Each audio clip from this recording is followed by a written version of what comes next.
siya ba? Maraming salamat po.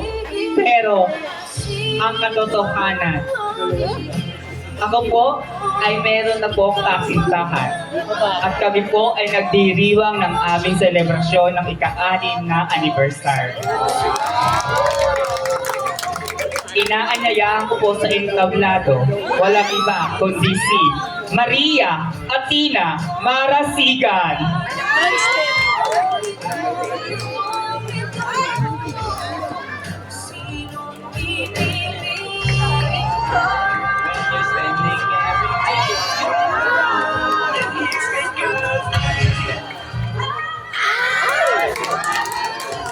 Opo, ang inyong nasaksihan ay pawang katotohanan po lamang.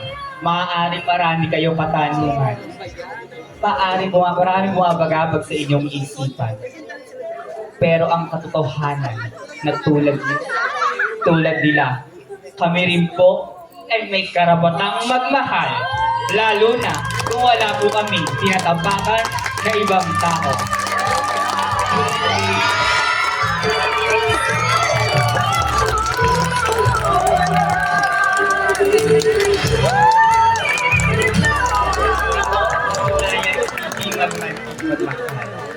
Always remember, love, always.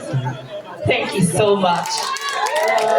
Thank you very much, Miss Nepal Raven Lee. Uy, pag-asa na tayo doon.